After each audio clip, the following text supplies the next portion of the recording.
thank you. We have all our directors here, so we certainly have a quorum.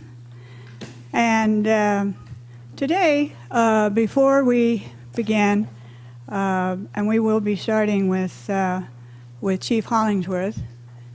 Is he here? He is? Okay, there he is. Okay, we will be moving to that. But before we do, we have modified today's meeting, and I'm going to go ahead and have, do you want to follow Chief Hollingsworth, General Manager Gruber, or do you want to speak to our modified meeting? No, Madam President, I thought we could just, we can outline, if you'd like me to outline what we'll be doing today, I can do that, or we can just go after Chief Hollingsworth directly into the consent calendar.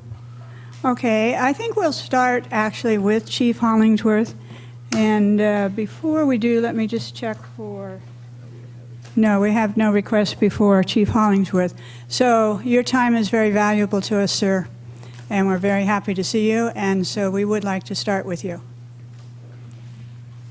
Thank you, Madam President and Board. Can I assume that you're wanting an update on the fire? Is that what you're wanting now, or the fire report? Or I could talk about various plays that are happening in the community? Or Why don't, well, we always like to hear about the plays in theater, but I think, yes, we want to move. Okay, so I'm not going to try to regurgitate everything they give us on a regular basis, but just so you guys have an understanding of how we're plugging into this. Since day one, we have staffed our water tender, and it is an active participation of this on a regular basis. They're working 24-hour shifts, and so we have people that actually just cycled a new crew on this morning, so they're going to be there committed for 2 weeks. As of this morning, the current status of the fire, the chimney fire, which is just outside of town, is up to over 43,000 acres. Every day they are setting primary containment lines and then contingency lines, and then due to very erratic wind behavior, topography driven fire, and the fact that a lot of the fuel is stuff that has not burned in well over 60 years, if not ever recorded burning, at least in the time that we could look backwards, it's making it very difficult to control.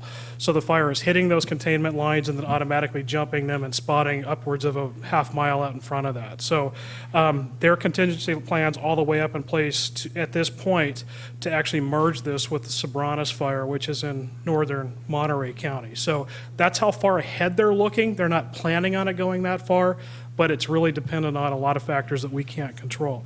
They're standing at about 39% containment. If you've been looking at those updates we've been giving out to the community that we're getting from the IC, you'll probably see that number has remained relatively unchanged. That doesn't mean they're not making progress. The estimate right now is that they probably have over 200,000 feet of hose on the ground. And what that means, if you do the quick math, that's almost 38 miles of hose that they've put on the ground to get around the fire. And when they talk about containment, they're talking about physical hand lines, wet lines, all the way around the perimeter. So even if they put in 2 or 3 miles of line a day, if the fire is growing exponentially and adding another 5,000 or 6,000 acres a day, that number is not going to change. And so that's why you see that staying relatively the same. Some of the key infrastructure concerns we have in the community is our radio communications, which is up on Rocky Butte. The fire did burn up to that site. They did an aggressive burn operation up there over the last number of days. That's why you saw so much fire on the ground from the hills here, so much smoke.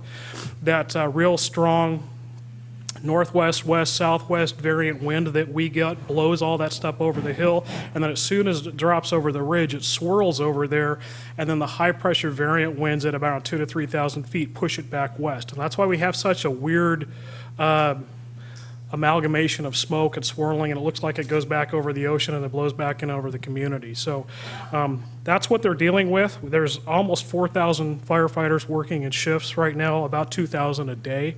So they're putting a lot of effort into this. I want to say a personal thank you to Incident Management Team 2 from the state of California, who's actually managing this fire. They've really opened the doors to let us participate in this. I've been over there almost every day. They've brought me in on every briefing, told me everything that was going on for the purpose of acting as a pseudo liaison and getting that information back out to the community. They're taking the fire on this side very seriously. A large percent of the resources allocated to the fire, this turned into a fire engine highway over the last couple of days because there's so many apparatus coming over and fighting on this side. And there's numerous aircraft that are just continuously dropping over here behind Hearst Castle. I think it has something to do with the governor saying, don't let Hearst Castle burn, but that's to be decided. Other than that, they're doing really well. There's only been one moderate injury to a firefighter, and other than that, I think they're doing a great job. We're getting continuous phone calls in regards to concerns from the community and the citizens, and we're telling them pretty much the same thing. It is technically possible the fire could burn down this direction. However, the incident management team, myself, other people involved are not concerned about that right now. It's possible, but it's not probable.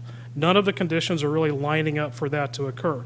However, that being said, we're trying to be very transparent in getting that information out there because information is power. And if we get that information out to the community, it allays a lot of the fears of the people that live here. Even though you can look out and see sometimes the glow on the ridge or the fire or the smoke and stuff like that, it's farther away than people realize. So that's where we stand right now, and I can answer questions if you have them. Go ahead. And Go ahead. President Robinette, for all the statements and reasons that Chief Hollingsworth had just mentioned, the decision was made out of courtesy and consideration for everyone in the community to really try to limit the duration of this meeting. And with that being said, what we would like to do today is, of course, have the chief's update on the fire, which we've done, and then we can move into the consent calendar, which is items 7A, B, C, and D. We have no public hearings, so we could move into the regular agenda. And out of the irregular agenda, there's 3 key time-sensitive matters that need to be addressed by the board. Number B, 9B, which is discussion and consideration of adoption of Resolution 34-216. That's dealing with this suspension or continued suspension of the surcharges. We have item D, 9D, which is the purchasing of the fire engine, which based on what William just said, we definitely need a fire engine. And the third one would be 9E, which is the tracer study, which we green sheeted to the board yesterday. We just got that proposal late yesterday. So that would hopefully minimize the meeting to a reasonable amount of time, and then staff and the folks in the community can go back to focusing on the fire that really is not that far from the community. So thank you. And just to add to that, and for the board's reference, to the extent that the board wants to adjourn to a new date and time to deal with the items on the agenda that have not been addressed, the Brown Act specifically allows for that. In Government Code Section 54955, the board could adjourn the regular meeting to a date and time specific in the order of adjournment, and continue then the items that are on the agenda to that date and time. And then for all intent and purposes, specifically under the Brown Act, that adjourned meeting would be treated as a regular meeting, depending on how far out it is. That there are a couple of provisions in the Brown Act that address that. If it's more than 5 days out, then we would have to post an agenda in compliance with the 72-hour requirement. If it's not more than 5 days, then the agenda that was posted would be sufficient. So just for the board's information as to how, with regard to how it may want to proceed, adjourning and continuing the items is something that could be accomplished, and then we would have to post a notice as well on the door of this building within 24 hours, giving the date and time of the notice, of the adjournment, rather. Thank you. And I think we would then move to that at the end of these time-sensitive items. We would have then the time, date, certain discussion with the board and make a decision at this time. I just wanted to also thank you for your time today, and I just had one. I think most of us in the community have been reading as much as we can on CAL FIRE and all the news items we can find. But I was curious about, at one point there was a very important section that I read, and it had to do with the ash that does float and does settle, and the related toxic feature of some of the ash. And it was very interesting to me, and I don't know if everyone here has seen that, but you might want to speak to it, that if we have pets and things outside, or, you know, and there's ash buildup and you get it on your hands, it's my understanding from that article that we want to be very aware and get it off. Could you talk to us about that? Well, ash is carbon. It is something that is a precancerous type material. Firefighters have one of the largest cancer rates in the United States because of that.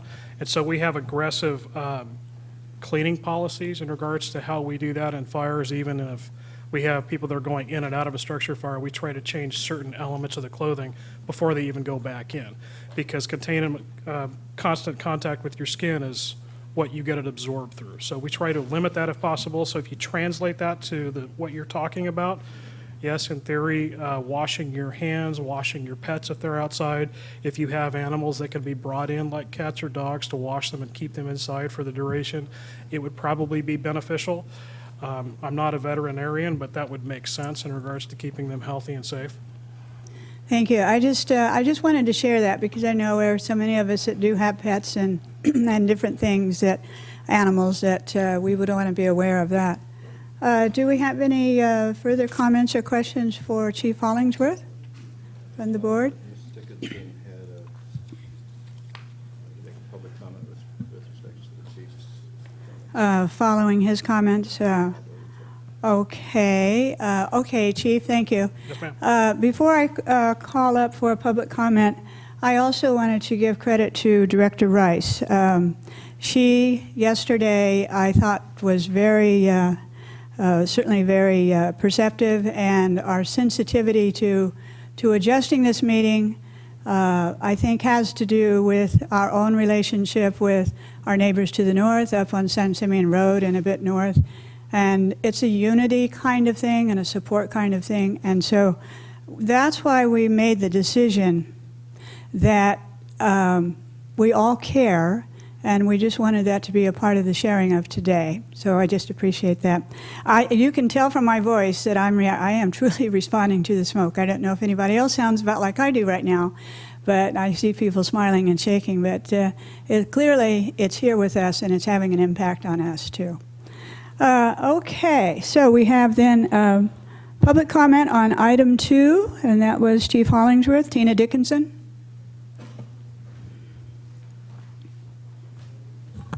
Good afternoon, Board. Tina Dickinson. I am absolutely and totally perplexed that a director of this board would post on a Facebook page that she felt, and in her message to the general manager yesterday, that this meeting should be postponed, canceled, or whatever. We've been getting updates all the time from CAL FIRE, from Chief Hollingsworth. The general manager had a statement that everything was fine in Cambria. If there is such a problem, this amount of people is nothing compared to what show up at the Cookie Crock or Lynn's Restaurant or Robbins, and none of them are being asked to close their doors or minimize their hours. I think it is absolutely a farce that we are being told that this has to be moderated and minimized. If there was indeed an issue, I called Chief Hollingsworth this morning. Director Rice had never even called him. He would be the one to indicate to this town that there was an emergency. He would coordinate with the general manager and you, President Robinette. It would not come from a posting on a Facebook from a director. And I'm appalled that that's the way this board is choosing to govern, and our general manager in this way. I would say that water is a huge issue. No reservoirs, something I recommended 3 years ago. We have none of that, and I think that by just telling the folks here who've made the plans to come to this meeting that you can't speak at public comment, you were going to go right to the consent calendar, and that this has just happened because one director posts on Facebook is ridiculous. This is not governing. This is not governing at all. And I object to it because I do not see an emergency where this meeting had to be minimized or moderated to last for a couple of items. Thank you. I appreciate your opinion. I would like to speak to that. I think that it is not to suggest we're having an emergency, and in fact, Chief Hollingsworth and every place we read is very clear. We as a community are not in emergency. It's not about that. It is about a show of unity. It is about a show of compassion. And it is about a show of everyone in this community is feeling the effects of where we are facing a very serious situation with fire. The Board of Supervisors, in fact, it was again Director Rice that had noted that the Board of Supervisors did a very similar thing. And so I think it's more a message we're sending to everyone. It has nothing to do with, are we sitting here in a dire emergency? That was never the message. Okay, thank you. So then, we will go with the suggested agenda. I have a public comment on 5.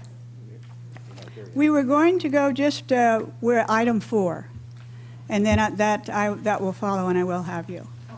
So I did want to know then, for the consent agenda, are there any items that we were going to pull? I have 3. Seeing none. Director Rice? Just on agenda review general and not consent, I just was curious as to why 9B was a time-sensitive item.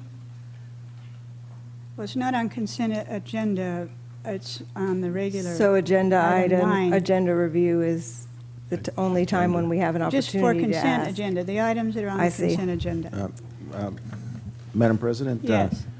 It is agenda review, deletions and pulled comments. I mean, can we not, it appears that it has been determined by the general manager and the president that this meeting be made brief, and I'm sensitive to the fact that the county, their jurisdiction is the whole county, and they had constituents that might not be able to participate at that meeting as well. On the other hand, our community is only 2 miles long, and we have a lot of people that have come here for comment. And I think it speaks that it makes it look like a lot of people think that we're a government, where in fact we're just a water and sewer district. And I was hoping that we could fulfill our full agenda, but given the fact that we could in fact reschedule again has alleviated some of my concerns, but I do know a lot of people were planning on making comment. And if there's an agenda item, I think that we should have on there is public comment. I can't see how we can jump over that without. On the items we're addressing, we won't be jumping over public Okay, comment. good. No, All right. no. With that okay. said, fine. I don't have any Okay, adjustments good for that at all. I clarification. don't have any adjustments at all. Okay, good for that clarification. Thank you. Okay, then we are to, at this time today, the items that we are going to go through, as was mentioned earlier, we are going to do the consent items. We are going to then move to item 9, and we are going to take up item B, D, and E. That's what we're doing. Okay? Are we good? Yes. Yes, we will. Okay. We do have some requests for public comment under general, not on the agenda today, but other jurisdictional things under public comment on item 5. So we do have, let's see, we have Lanny Zaragoza under item 5. Welcome. I'm Lonnie Zaragoza, and I'm also the Crazy Pine Dorado Parade chairperson. And David. I'm here today to say thank you to Jerry Gruber and Carlos Mendoza for helping me with this parade. It's a really big event for us. And they have been so supportive, and they are actually providing the transportation for the very first Special Olympics float that we've ever had. It's going to be led by the Sheriff's Posse, the Viper, and one of their Humvees that search and rescue, and then this big float. And it would not have been possible without their help. And we tend to go through our day and not stop and say thank you to people that do nice things for us. So here I am. Thank you. Thank you very much. And we're looking forward to the parade, too, and all the work you put into it. Okay, next on item 5, Elizabeth Bettenhausen.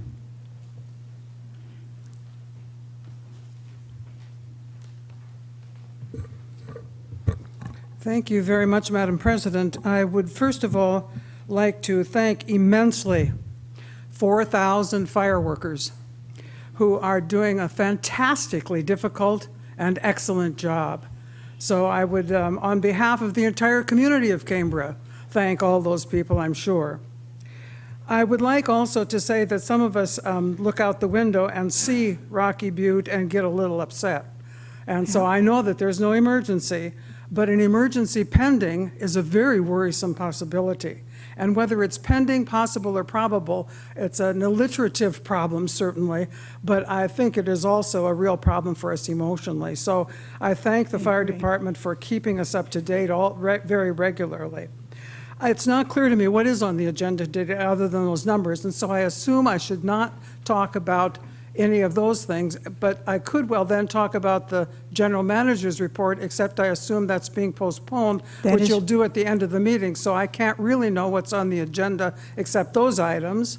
But I want to raise something that's not on the agenda in any event, and that is the question of the announcement to the public about water production and about water usage by the board and the staff. I would like to know the accurate numbers of water production up to the last 2 weeks at least. In fact, I think that's in your regulations, that it has to be read that frequently. But tell us. I did some math, and I won't bother you with all the details of the math. Compared to January, February of this year, and May, June of this year, we have used much more water than we've produced. We've used about 4 million gallons. We've produced 4 million gallons and used 6.7 million gallons of water. I want to know why. I know that we have over the whole period variation of use and production, but we need to see regularly, Madam President, the production of water and the use of the water on the same page, as well as the effect on the well levels. As you well know, Madam President, that is required by your reporting to the state and the region already. You don't have to put more work on the staff. Those things are required reporting. There's much required reporting that still needs to be done, and that will be on the agenda whenever you bring it up again, I'm sure. But my last point is not on the agenda. Given the water usage and production statistics for this district, it is totally unclear what the meaning of the word conservation is in this district. You have no policy on conservation. I have told you that before. I have been waiting with proverbial bated and now very smoky breath, even more than my 3 packs a day decades ago. But I have been waiting, and it's still not there. What is your policy on conservation in relationship to production and usage? And an aspect of this will come up again when we look at surcharges later this afternoon. Thank you very much, Madam President. Thank you.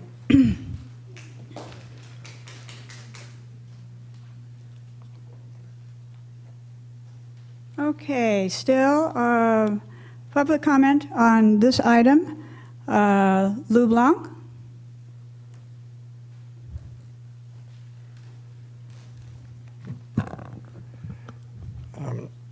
I'm Lou Blanc, former board member from the late 90s, licensed geophysicist, geologist, engineering geologist, hydrogeologist. Wanted to thank the board to let me speak. I don't have much time lately. I've been taking care of a 95-year-old World War II veteran father who was a federal judge for 3 decades, and he's up here with me right now, so I'm happy to have him here visiting. I wanted to mention that I've had the pleasure and honor of being able to buy breakfast for a few of the visiting firefighters in some of the local restaurants, such as the Redwood Cafe. It's pretty obvious that they're firefighters because they reek of smoke from coming right in off the lines, and literally chunks of charcoal falling off of their clothes as they're sitting there eating their breakfast. And I would certainly encourage everyone to extend our Cambrian hospitality to all these fine people that are saving us right now. It's a little scary that we're one strong Santa Ana wind from watching this fire turn and march to the sea right through town. And so I would like to get back to something that came up when I was on the board.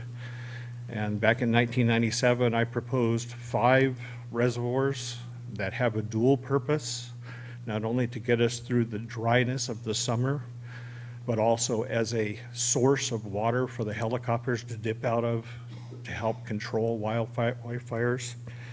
We don't have those yet. People before me proposed reservoirs, not 5, but I did propose 5. People after me have said they were going to get those done, and I haven't seen it happen yet. So as we sit here without those reservoirs, I'd like to encourage this board to look at the facilities they do have and prepare them immediately to be repurposed as reservoirs to pump for helicopters to dip water out of in case we need them. Thank you. Thank you. Another one on. Okay, this, it says so, agenda item 10. Okay. All right. We're not having item 10. Well, that's at the end, but let's have you come now because we're still within the time frame of a half hour. So certainly, Mike Lyons, come on down.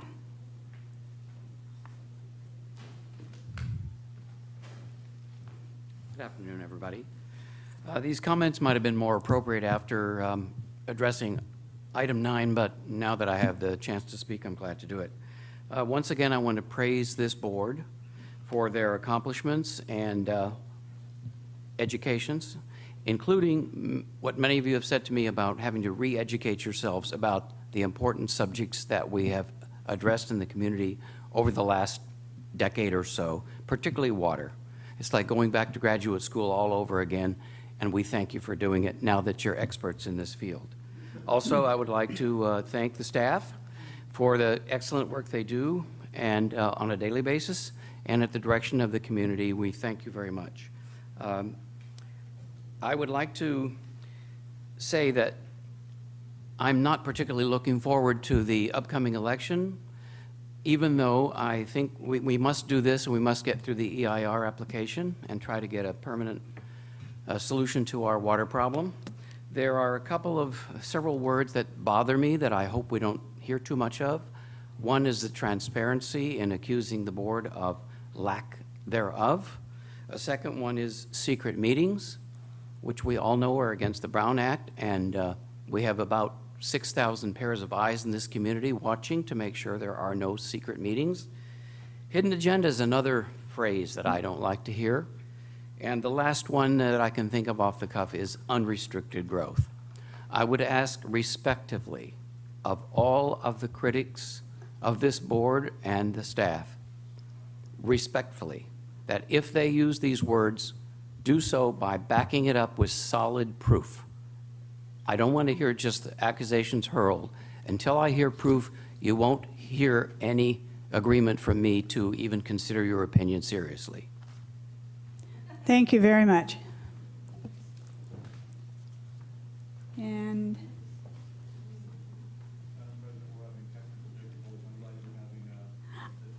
I know, we are having these, and so I've gotten that ready.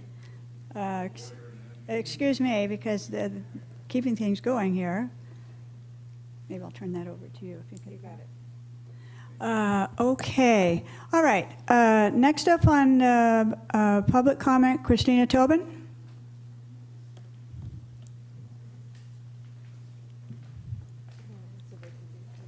Can you? Yeah, you can see it?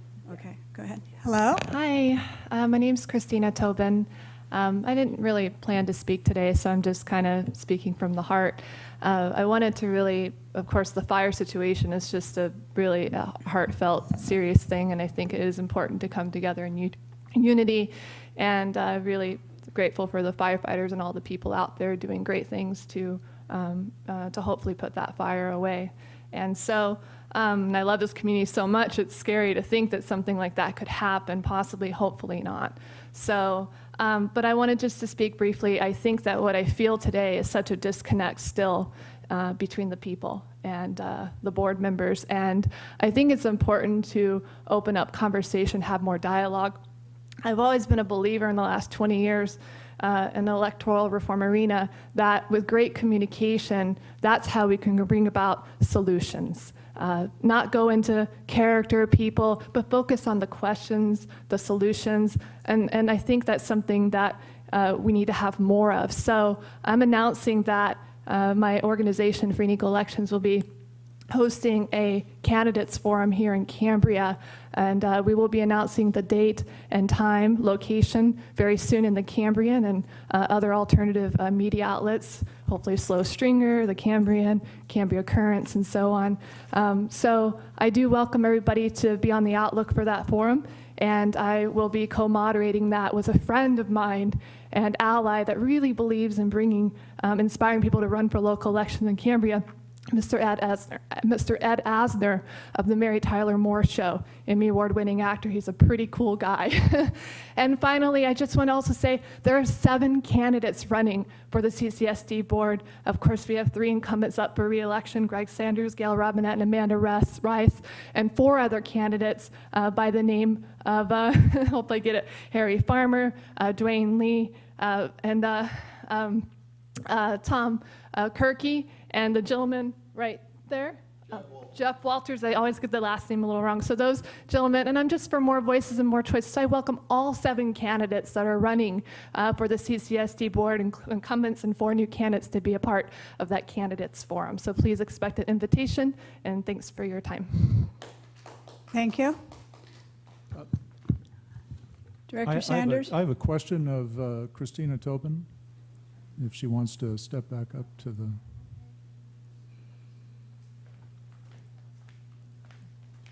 Haven't you and your organization already taken a position on 2 of the candidates? No, that's a great question. I stand as an individual. As an individual, that's separate from the organization. And Free and Equal Elections is a 501c3 nonprofit organization. It's had its C3 status that was founded in '81. So the organization itself puts that hat aside. In fact, I moderated a presidential debate, really a forum these days. We'll be doing at CU Boulder as well in 2012, where there were 4 presidential candidates, Libertarian, Green, Constitution, and American Independent Party. And while I have my personal viewpoints, I sat next to Larry King and came from a very nonpartisan hat as a representation of the Free and Equal Elections Foundation. Thank you, though, for that clarification. Didn't you and your organization take out an ad in the Cambria? And didn't that ad take a position against 2 of the candidates? The concerned Cambrians took that ad, but not the Free and Equal Elections Foundation. But it was paid for by the Free and Equal Elections Foundation, according to the ad. Yes, that's correct. Okay, so I would... I feel that the ad was just simply expressing the truth and the facts. That's all. Okay, so Okay. You would expect 2 candidates against whom you have already taken a position. That's not the case. To It just spoke the truth. Okay, To consider that you're we need to move on with We do. unbiased? We do with need the to move agenda. on. Okay, well, I doubt you'll have Because the you're 2 all candidates personal at the forum. attacks. Thank Let's you. come to a forum and be part of a forum and answer questions to the people. Okay, You're welcome to come. And as long as you don't attack people there, you will not be Okay, asked to leave like you're doing here. Thank you both. Elections around the corner. Whoa, whoa. Okay, do we have any other requests for public comment on item 5? Yes, and here it is. Ms. Dickinson?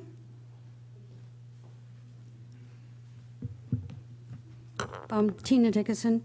Mr. Lyon has every right to have his own opinion, but so do each of us. And I couldn't disagree more with what he had to say. If this meeting today is any indication of how this board conducts its business, then I would strongly urge Cambrians to look very carefully at the possibilities of candidates running who afford a welcome change, I believe, in my opinion. I work 8 hours a day, trust me. I work on the other side of the dais, and you can't believe the stuff that I find, because I dig in, and I have the answers, and I'd like to meet with anyone in this room or anyone in this town that has more information from the regulatory agencies regarding what you guys are doing, what you have been doing, what you claim to be doing, because I will take you on any day with what I have, factually based information, emails, I've got it all. And so it really bothers me when I hear Mr. Lyons say he doesn't want to hear the word transparency. That's exactly what I want to see. I don't want to see meetings behind closed doors, BRP meetings having closed sessions with the ad hoc committee. I don't want to see that. I want to see people being treated with respect who come to this podium, as I do many times and others. We are not treated with respect. Look what just happened with Director Sanders and Christina Tobin. That's a fine example. This is not a courtroom of law to interrogate someone. I simply can't accept it, and Cambrians, start taking a good look at your choices for November. I would ask the Mr. Greshams, through the board, the president, why have we not had any well level readings since August 1st? Why do we have no production numbers for the month of July? That's something we should expect. We shouldn't have to ask. And I did put in a slip for item number 3 on the agenda, but I guess what happened with that, President Robinette? I had an item speaker slip for item 3 on balanced public relations. You just skipped to number 4. We did not take up item 3 today. Okay, so does that mean we're not allowed to speak on it, or are we allowed to speak on it because it's not on the agenda today then? It's not on the agenda. And Really? But yet it's in the agenda packet. I don't know how you legally... It's not modified. But I'd like legal counsel to tell me how come I cannot speak on something that's actually not on the agenda, but is on the agenda. Could legal counsel address that, please? it will be taken up at the Could meeting. legal counsel address it? You're not a lawyer. I think we're devolving into accusations. I'm asking if I negativity, can speak attacks. on an We're item talking that I about submitted each a other. slip You're for. interrupting Madam me now. President, I would 3 ask minutes that you is up. stop. Time is up. And Can you time just- is up. Thank you. You didn't answer the question. Thank you. This is why we need a new board, folks. I think let's not do this today. This is not a political meeting. I don't know how we're getting off on politics, talking about candidates, talking about people by name. That we are better than this, and I think we need to stay in that place. Okay, so that is the end of public comment on that item. Do we have, he doesn't have a number on here. Okay, we usually spend 30 minutes on this, but you are the last one, so we won't carry you over to the end, of course. I'll try to be as brief as possible. Thank you. Thank you very much. I appreciate the time. I just wanted to speak again on, well, what everybody is near and dear to all but everybody's hearts is water here in Cambria, of course. Specifically water, fire, and wildlife, in particular also the wildlife that's probably feeling a great deal of impacts from the current fire that we have right now. That in specifically, I spoke about wildlife crossings a couple months back. Also with the pressure of fire, you're going to find more wildlife crossing roads, things like that, and the roads become very much a danger and a disadvantage to wildlife. Wildlife crossings have proven effective in keeping wildlife from being damaged on roads and so forth. And one of our local, shall we say, within the state practices therein is in San Bernardino County, where they've experienced a great deal of worthwhile effect from having wildlife crossings in place to protect wildlife. I just wanted to address that to the board and have them consider possibly at least citing a resolution, possibly for consideration by the county to have wildlife crossings addressed here in Cambria specifically because of our very sensitive wildlife community here within our community. And just wanted that to be considered and thought about. Again, that is about having to do with the fire as well. As far as on the water issue, we all know that we need more water in order to both fight fires, improve our wilderness infrastructure. And to that end, my also consideration is also, I think that we ought to be looking into more, also considering the very sensitive nature of our, ecology here, is looking more into atmospheric water reclamation, seeing as how desal seems to be more or less a dead issue with a lot of the people here because of environmental concerns. Atmospheric water is definitely a worthwhile and viable consideration for gaining water. There is actually a atmospheric water unit currently in place at Soto's Market. If anybody wants to try and check it out, it's a delightful little thing that produces water right from Cambria's air. And it's in place in Soto's Market and working right now, and people usually find the water itself quite delicious. But beyond that, it also, I think, could be a beneficial and advantageous addition to the discussion in how we can gain water for recharger here in Cambria and start using it here within our municipal systems. Beyond that, I'd also like to say that maybe acquiring water technologies for a sustainable Cambria and the adoptions that you're about to consider for the agenda items, could you consider an adoption and discussion of a resolution to allow for private water reclamation of residences or proposed residences to continue to become a part of the community with a variance for water collected for non-groundwater sources and from sources that are not on the grid, to specifically allow for a variance for residences. Thank you. Thank you very much. Okay, that is the end of public comment on anything in our jurisdiction except items on the agenda. So we will move now to the consent agenda. And we had no items pulled from the consent agenda. Any clarifying questions you need to bring up? But otherwise, we're ready for a motion. I move approval of the consent agenda. Second the motion? Okay, it has been moved and seconded that we approve the consent agenda. No further discussion? Okay, very good. I think we'll take a roll call vote, please. Vice President Thompson? Aye. Director Sanders? Aye. Director Rice? Aye. Director Behringer? Aye. President Robinette? Aye. Okay, consent agenda is approved 5-0. Thank you. And now we'll move then to item 9. We do have 3 items on item 9 that we're going to take up for action today. And so we will start then with 9B. And General Manager Gruber, if you'll please introduce item 9B. Thank you, Madam President and board members. Item 9B is discussion and consideration of adoption of Resolution 34-2016, extending the suspension of enforcement of surcharges, penalties related to the water conservation measures, restrictions on the use of potable water, and the maximum water use allotments.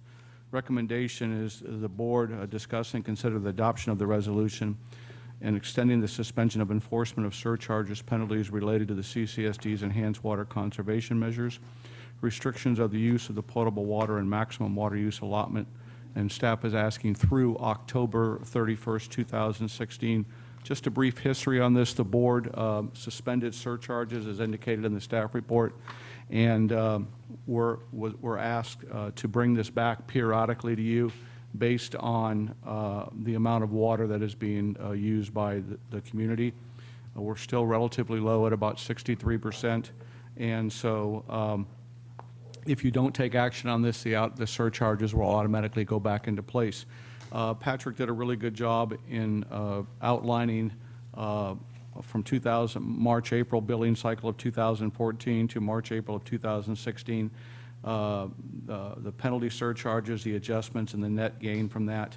But again, I think the board has indicated that they are in support of a continuance on the surcharges being suspended based on the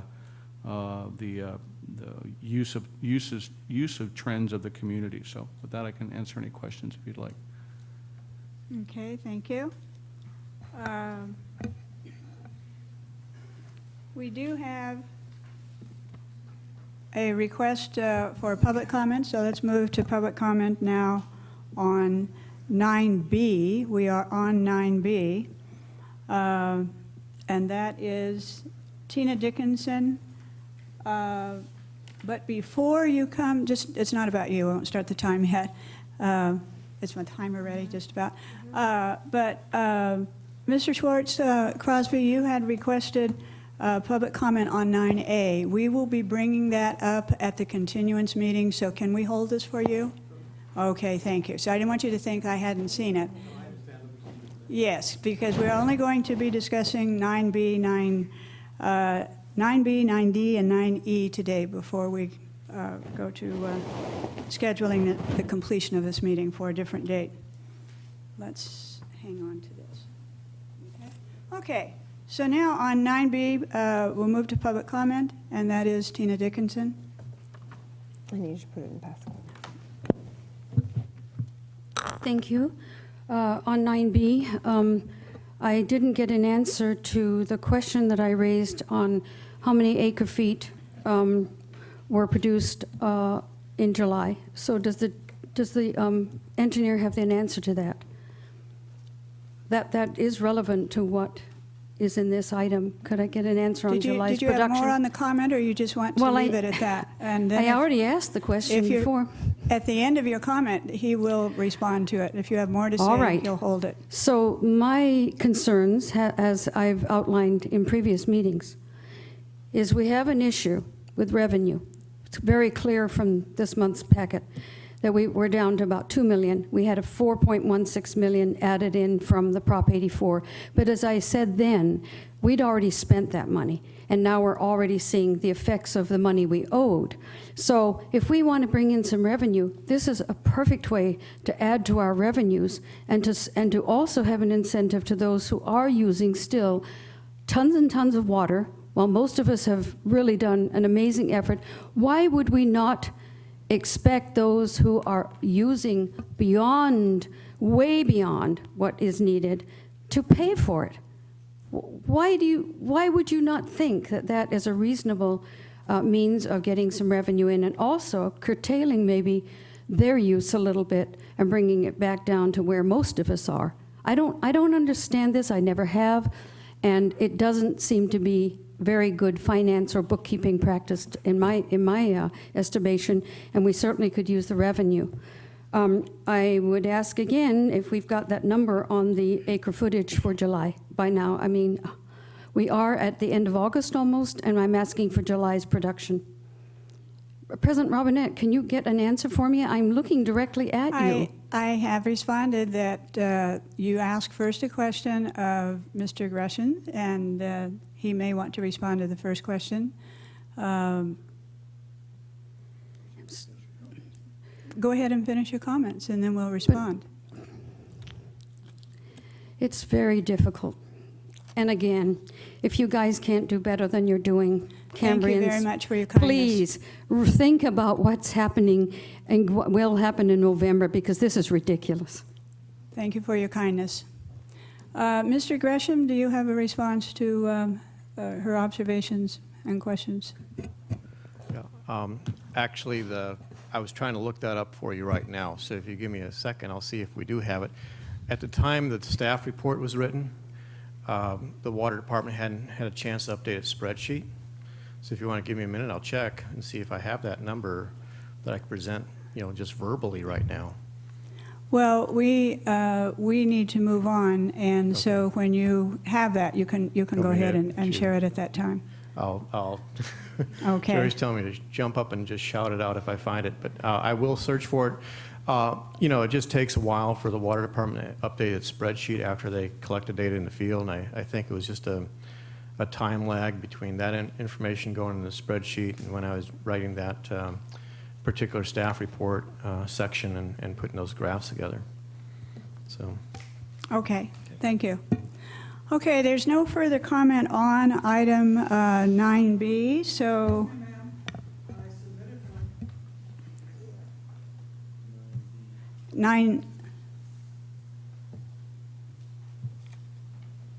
What's over there? Okay. Here they come. Okay. Okay, it must be in the mail. Okay, thank you. On 9B, thank you very much for your patience on that. Elizabeth Bettenhausen. Thank you very much, Madam President. I'm Elizabeth Bettenhausen, a full-time resident of Cambria for about 14 years or so. And I thought there of teamwork and watching the Olympics. Some teams work effectively to get the ball around, and some people are a little more slightly delayed. I want to address a topic here that leaves me a bit baffled in some ways, because I'm ignorant of your criteria by which these judgments are made. If you look at page, glasses, I can't wear bifocals, 101, okay? If you look at surcharges and adjustments, you will find that in a fiscal year, basically, you have $1 million if you charge surcharges and don't award those adjustments. My question is, in relationship to the surcharges, but it's explicitly about adjustments, pardon me, I'm so tired after all the smoke and everything, what in the hell are adjustments? I've asked this of your finance officer a year ago already, and I think if I recollect accurately, adjustments are what the general manager decides to make to bills. What were $258,000 worth of adjustments about, namely reducing what you have to pay? Now, I'm not saying it's not meritorious to do that, blah, blah. I'm saying I want to know, who was adjusted and why? What kinds of decisions are these? So if we had surcharges and if we had the adjustments sort of wiped out for a while, we'd have over $1 million to spend on all the things that you need to spend it on. You can't see from what's here on this page, but you can if you look on page 32 of your finance but it's not on the agenda today. There is no usage trend, particularly, except up in water use here. Surcharges might keep it going down. Or maybe you need it to go up because, as we've talked about over the years and years, you need the revenue, et cetera. You need a plan to show how surcharges, conservation, revenue requirements, rate increase, all of that works together. Now we've got a piecemeal thing that looks like some of the ineptitudes of Olympics players after they won their medals and went out for a night on the town. We don't need that kind of behavior. We need behavior that is focused on policy to the advantage of all Cambrians.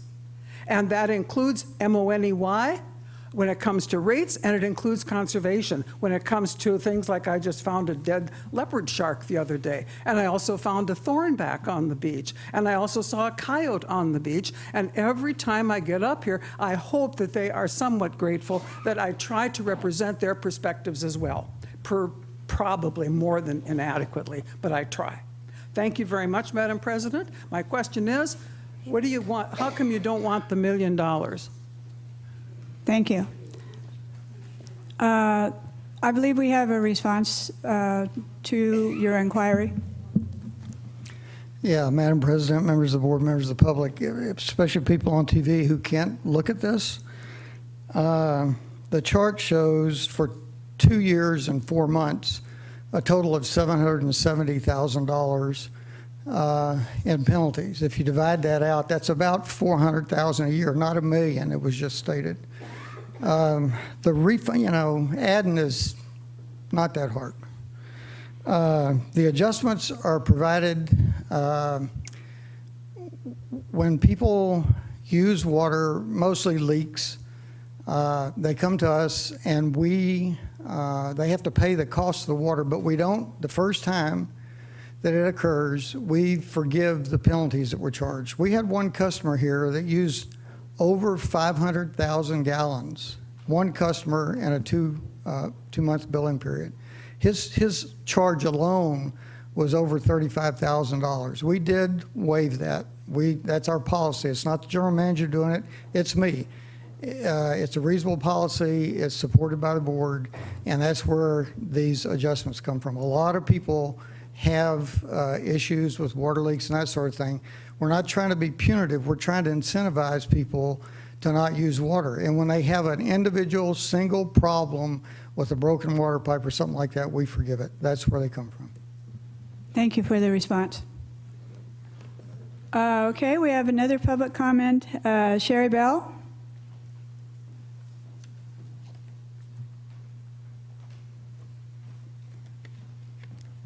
Sherry Bell. I'm also confused as to the possibility of extending the surcharges. And I think the explanation that we just received as far as a broken water line, that makes sense if it's an accident, but if that is at 100% of the bills or the water usage that's being written off, is it just those that have to do with broken water lines, or are there just not from overuse? So for instance, if you have a business that exceeds the amount of their allocation or which they would ordinarily have before being penalized or fined, is the breakdown, could you say, what percentage of the surcharges were for businesses and what percentage was for individual users? And also, are the broken water lines, is that the majority of the water usage where the surcharges are being waived? Because otherwise, I see it as an opportunity to put some money in the coffers, which we obviously need. So unless all of those $400,000 a year was strictly for broken water lines, then I think we should know what's behind the thinking on this. How are you coming to a conclusion as to whether to extend it or to eliminate it? Because we need the money. And if it is being from people that are over businesses and people who are using more than their allotment, then if they should be penalized in the form of a fine, in my humble opinion. So I just would like to have you think about, what is it? Is it broken water lines? Is it businesses? Are there homes that are so far exceeding their usage? We really don't know. And perhaps that could be addressed as well. But in any case, I would like to see I would not like to have this extended. I would like to have go back to the way that it was, where you were charging for overuse. Thank you. Thank you very much. Okay, seeing no further requests for public comment on item 9B, we will move now to discussion of the item. Director Rice. Thank you, President Robinette. We did ask the general manager to bring this back for review, but I don't believe this was done in a way that makes it easy for us to not spend a lot of time on it, which would be to send it to the Ad Hoc Conservation Committee first to go over all the numbers and look at what our supply is looking like. We are still in a state-declared drought. We are still in a stage 3 emergency. We now have this fire at our door, and And the recommendation, even with the situation of people using less causes us to lose revenue, we suspended the surcharges. I didn't get an answer as to why this is time sensitive, except that you said that if the general manager said that they would automatically go back into effect if we take no action. So I would move that we would table this item until like the October meeting, so that we can have a committee meeting, go over the numbers of what our supply looks like and what our what's changed between the time when we implemented them and what's going on now, because I don't think this is going to affect very many people in town or very many businesses. If we're at average of 63% use, we probably are not talking about too many customers, and that seems like something that would be a very good thing to like get into the weeds with a committee report who could then come back and make a recommendation like the committee did last time, which was to make a recommendation to not lift the surcharges, and then the full board took the direction to lift them and have the general manager bring it back. I think this is a really important issue, managing our water and the water use. This town uses very little water. I'm very proud of how much people have managed to cut back, and really not very much complaining as much anymore, because they realize how much water 50 gallons per person per day is. So that would be my comments on this item. Thank you. And Director Barringer? I've got a couple of comments later, but I think it's worth discussing that I have seen some of the requests for surcharge eliminations, and the vast majority are individuals who have had, it's not always a broken pipe, but it's a toilet that overran and somebody was out of town for a week, and they did the calculations, and we're still charging the basic charge for water, I believe. And so the water they're using, it's just the unfortunate accident that happened to a person is what is being waived. I would bet, well, maybe I can get I'd like to get actually an answer that says about how many of these are commercial, and I'll bet it's extremely low, if any at all. Would the president perhaps ask Mr. Patrick to comment on that, or Mr.? Do you have that, the commercial versus residential? I have a sense that commercial, certainly restaurants, are really watching it. I don't have firm numbers, but my observation is that the vast majority of the penalties are paid by commercial establishments. They recognize that to operate, they need to use water, and they just absorb the cost. Mm. It's not many residential. And do they ask for forgiveness? No, they understand it's a cost of doing business. And you, in your recollection, you rarely or if ever have? We've had a couple of businesses that refuse to pay, but that's a whole different issue. Right. You know. Right. But it isn't included in this forgiveness list. Well, I don't recall, if they had an accident and they had asked for forgiveness, we would have, but I don't recall one. Okay. Doing that. Thank you. That's a good clarification on that. And I believe the reason the general manager brought that up, that if we don't take action today, August 31st, it automatically goes to, becomes in force. And I think that's and then if we analyze it again next month or whatever, it's going to put people into an area of confusion. I wouldn't be against making it September 31st, so at least we can, September 30th, so that rather than October 31st. But I think October 31st is reasonable. So I support the action. Okay, so you're saying you support continuing the... Yes, I do, as discussion. Oh. As part of the discussion, I support that we make the extension, and I would go so far as to move that we adopt Resolution 34, 2016, extending the suspension of the enforcement of surcharge penalties related to the water conservation measurement restrictions on the use of potable water and maximum water use allotments through October 31st, 2016. I'm going to second the motion and just add a comment or two. I recall looking at the request for relief from penalties and surcharges. I don't recall any commercial customer asking for relief. They've, to my knowledge, they've all been from residential customers. And the problem is, this is a one-size-fits-all kind of regulation that sweeps people into it with unintended consequences. There are requests for relief that, if not granted, would have bankrupted the person who asked for relief, certainly would have dispossessed them from the home they were living in.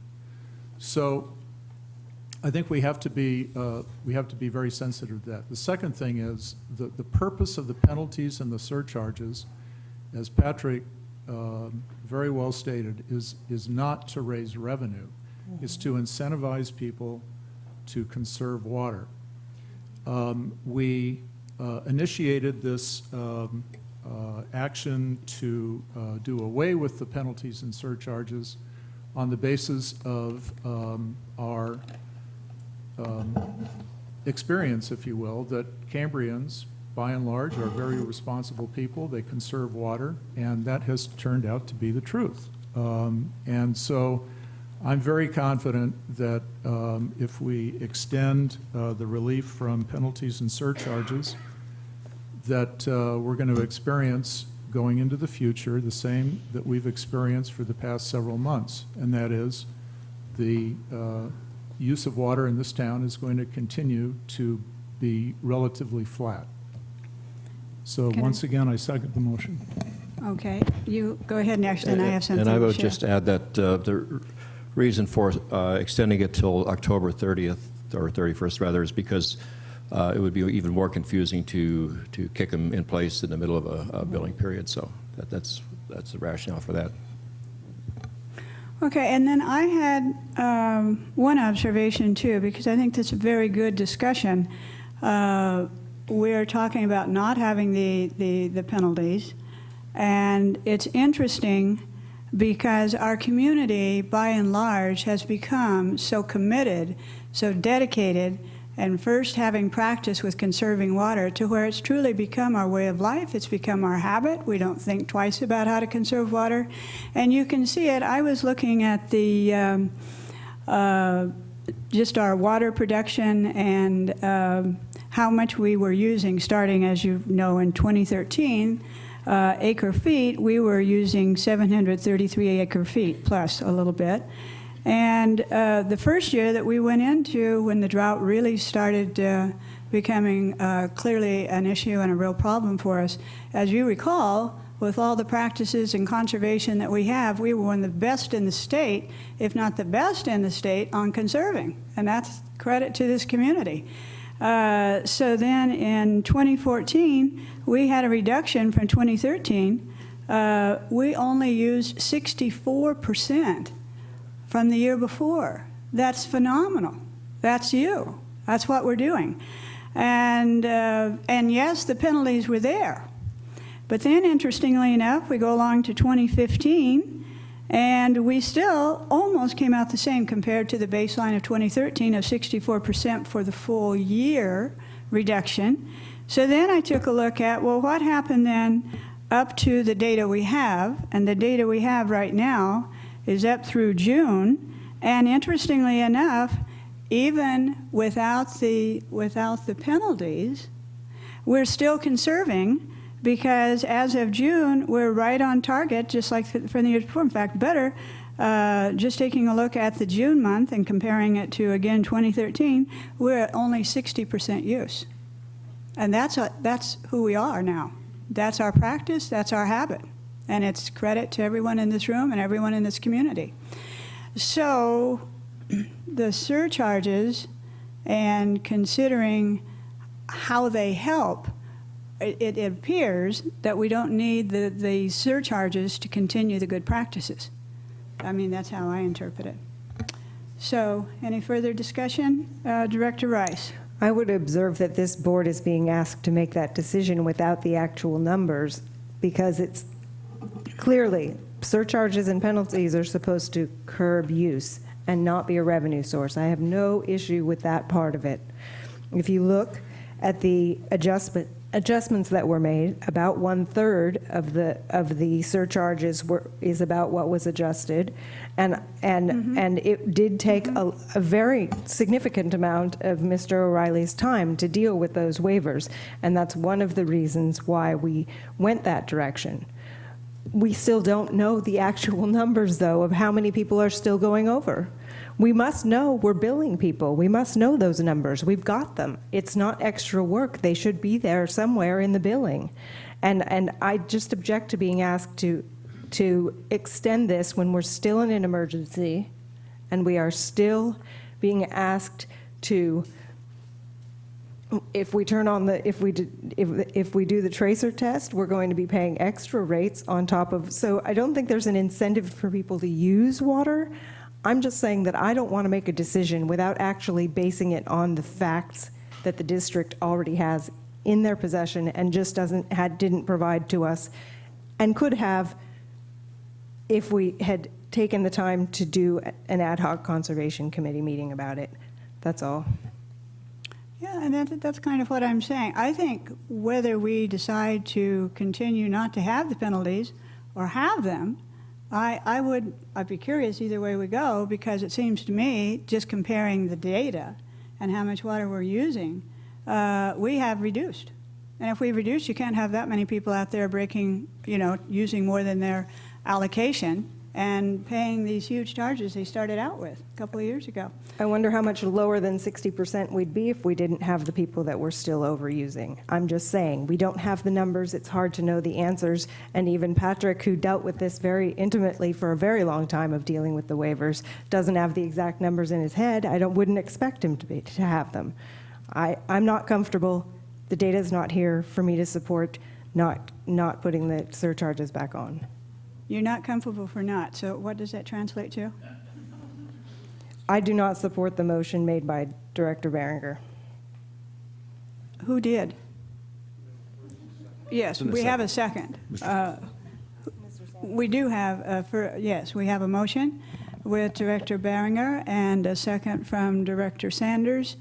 Do we have any more discussion? Just call for the question. Okay. All right. We're ready then? All right. A roll call, please. Director Behringer? Aye. Director Sanders? Aye. Director Rice? No. Vice President Thompson? Aye. President Robinette? Aye. Motion carries 4-1. Thank you. Okay, let's move on then to our next item, and that is item 9D. Thank you, Madam President and board members. I'll introduce this, and I'll have our finance manager, Patrick O'Reilly, go over the staff report briefly with you. Going back to, I think, during Chief Miller's tenure as fire chief, it was indicated that a new fire truck is needed. Our primary unit out right now, we just got the engine rebuilt on it. And so we were using, for a period of time, the older of the two units. And so from an operational perspective, it makes, in public health and safety, it makes all the sense in the world to support purchasing a new fire truck for the fire department. Just a caveat associated with this is that it's not like you can go down to a car lot in San Luis Obispo and pick out a car and drive it home that day. This is about, once the board takes an action today, it's going to be about a year. And hopefully we can get that expedited. And so with that, I'll just turn it over to Patrick, and what he can do is describe the cost of the engine and the terms and conditions associated with the financing of this piece of equipment. And if I can answer any questions after Patrick's done, I'll be more than happy to. Thank you. Yeah, we also have Chief Hollingsworth here for any technical questions or any operational questions you might have. Staff is suggesting or recommending 3 actions with this staff report. We're recommending that you approve the purchase of a Pierce fire engine for $622,315.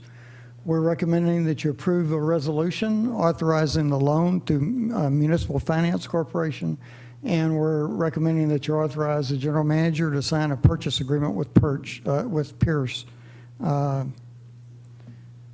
to purchase the engine. The fiscal impact, the interest rate is 2.35%. When we got the quote from Pierce, they actually had another lender who was willing to lend us the money at 3.14%. So by using municipal finance, we'll save a little over $6,000 over the period of the loan. The annual payments are $132,955. And the fire budget for this year already includes $134,340. So it doesn't require any budget action. It's already included in the budget. Our first out fire engine is a 2007 engine. Our second out engine is a 1998 engine. Like I said, the chief could provide more specifics, but technically our first out engine should not be more than 10 years old. So if it takes us a year to get this new engine in, our existing first out engine will be over 10 years old, and it'll move into our second out position. And that's what our objective is here. The unique thing about this purchase is that it's a sole source purchase. We didn't go out and get quotes or competitive bids. It wasn't that we didn't try, but there were components to this engine because of the unique nature of Cambria with the hills and the small radius turns and those kinds of things that made the fire department feel like they needed this engine, that there were no other engines that could satisfy their needs. Principally, the two top items on this slide, the independent front suspension and the pump house design that allows turns in restricted areas. That's my presentation. Do you have any questions for any of us? Director Beringer? Yeah, when would the first payment be due on this? Do we get the fire engine first and then make the payment, or do we? No, we have to make the payment. We have to pay when we order it, and then it's good for 20 years. And then it's good for what? It's good for it's a 20-year loan. I'm sorry, 8 years. It's an 8-year loan. Oh, okay. Okay. Any other questions, Director Rice? Not being a finance person, I'm glad you're here. The sale installment that we got, the $8.99 million that we got in 2014, we had to pay off one of the loans that we had outstanding in order to get that. That was like part of the agreement. And I believe there was part of the agreement that said that we had to notify them if we were going to incur additional debt. And I'm sorry I didn't get to you ahead of the meeting to ask that question so you could actually look at that agreement. I would really like to, and let me say right here, I am all for getting a fire engine for our folks who really do a hard job and need to have equipment that it's ridiculous that we have not addressed this to this point. But I do have concerns about the requirements of the other loan that we have and indebting ourselves even further when we know we've got a lot of work to do on the wastewater treatment plant. It's expensive to run a district. I understand that. Yeah. And then, so I do support us getting them new equipment. I have trouble with us doing this as a sole source with just comparing to some other place that bought a Pierce truck and not getting more information about, because this could be the best deal ever on anything that would work in this town. Without the information, though, this also could be a third again as much as we need to be spending. And I just don't know what kind of review was done other than our fire people say that this is what they need. On the first issue, we're talking, the $8.9 million loan was in the water fund. This is in the general fund. They're different, they're legally restricted funds. So the $8.9 million has nothing to do with this. And you mentioned wastewater, that's a third fund that has nothing to do with this loan. as far as the verification of the price, it's exactly what you said. The fire department did the very best they could to identify reasonable costs.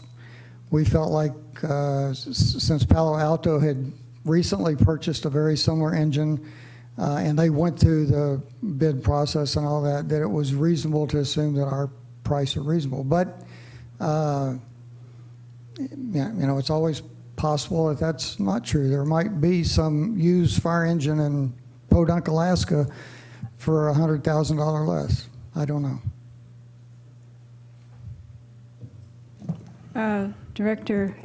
Vice President Thompson? Yeah, I think certainly the events of the last few weeks have indicated the need to really kind of expedite this whole process.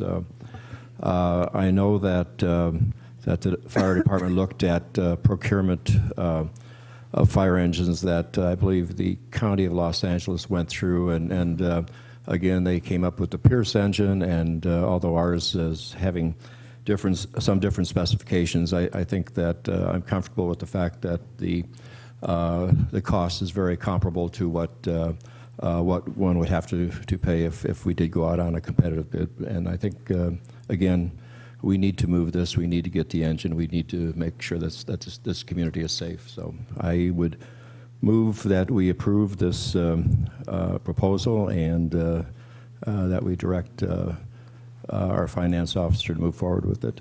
Second the motion with the comment that I have a great deal of confidence in Chief Hollingsworth. I know that he's a man who does his due diligence on matters like this, and I also have a great deal of confidence in our finance officer, so I'm very comfortable with the recommendation. Again, I second the motion. Okay, it's been moved and seconded, and it seems that Chief Hollingsworth is in a position that he's wanting to make some comments, so I would like that. Also, just to acknowledge, we had no request for public comment on this item. Thank you for bringing some of your concerns up, Director Rice. I wanted to address this really quickly for you just to hopefully alleviate any concerns. There are various ways we can go about purchasing this. We obviously looked, I worked very at length with Pat on this. We can go through the full RFP process, competitive bidding, and have multiple different agencies to do that. We can do what's called a piggyback bid, where we can actually tag on to somebody else, or we can single source this. And after a lot of research, we've chosen to go down the single source option for the options he's already indicated. However, I wanted to put some of those fears to rest. In the anticipation of possibly having to go out to RFP, we evaluated the full RFP process from a number of other cities, including LA County, Palo Alto, there's a couple, Arroyo Grande, 5 Cities Fire Authority, and through at least those three, and there's another one for some reason it's evading my mind right now, at least those three, that competitive process all came back with this exact same design and very comparable, within 10% cost efficiency on the same rig, same design. And even if we were going to piggyback on somebody else's RFP, which we're not doing, Pierce has already indicated that the quotes that they gave us, they would already honor the pricing they gave us, regardless of what those others would be. So I feel that from an internal aspect, we've done an exhaustive amount of research to make sure this qualified for what we need. There is a lot of justification for maintaining the same manufacturer. The fact that we have a maintenance shop here locally now means I don't have to send somebody down to Los Angeles or up north to Modesto to have it worked on. We could do that across the hill. Consistency with the same manufacturer across the fleet, and actually the majority of that apparatus is what's being used across the county right now. So I think for a number of reasons, functionally it works.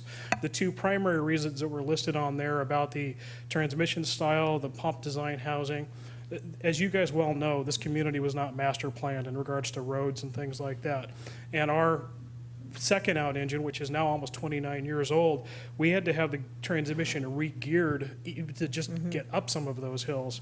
And when I say that, it's an inching thing that you could probably get outside and walk up faster than getting up those hills. So that transmission, the way it's designed, allows us to, with our primary engine, to get around effectively without any problems. This is an extension of that same concept. And thank you for that. I was at the CERT meeting where we were looking at the engine and the different things at the department. And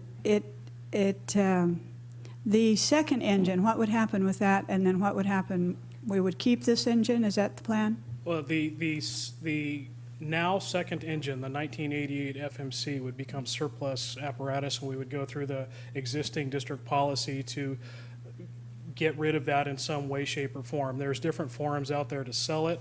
At this point, I actually don't know how much value that would have. We're required by NFPA to have the pump tested annually, and last year the pump doesn't even pass that test anymore. So that doesn't mean that it's not functional, but it means it no longer qualifies as a fire engine in the eyes of insurance and ISO. And as you well know, your local insurance and the ISO rating for this community is valued on the value of that fire engine and its capability. So if it can't pass those tests, we don't get credit for it, and it affects the ISO rating for the community. That's why NFPA has the 20-year guideline. In doing this at this time, it actually comes through at a very good time, because it's going to put us back on a theoretical 10-year basis, because at this rate, if we have one in service for 10 years, it goes into backup service, we buy a new one, and now we're on the right cycle. So we would be looking at theoretically doing this 10 years from now to keep this same cycle going. Yeah, the timing is excellent, and I think that and which engine is it right now that's needing a repair anyway? Our primary engine just came back after having some exhaustive work done, and we were running first out in the old engine, and unfortunately there was even some electrical problems there. So we have a second and third and even fourth option in regards to how to provide that same level of service to the community. We had all those backup plans in place, and we almost had to get to that third level because of some of those issues, but luckily we were able to get past it. Well, I just have to say for my part, I have every confidence in your judgment, your background on looking for certainly the most, in terms of purchase, the best buy that we feel we could have, but an engine that you feel will really keep us in good stead for the next 10 years too. So it's pretty exciting, actually, I think. Yes, ma'am. Director Rice? First, let me apologize. I've been on this board almost 4 years, and we have not even talked about this. This is the first time this has even come up since I've been on the board. We should have been doing this a long time ago. The board before us should have been doing it, but we're doing it now. Also, thank you for addressing my concerns. I do appreciate it, and I especially appreciated talking about the maintenance, and that we're going to hopefully be easier to, and hopefully less expensive when we need to do maintenance. Absolutely. And I really appreciate that. And I hope that we get a chance to do some longer range planning so that we can make sure that we get onto a cycle so that we don't end up having to do a hurry up and get this done kind of situation again.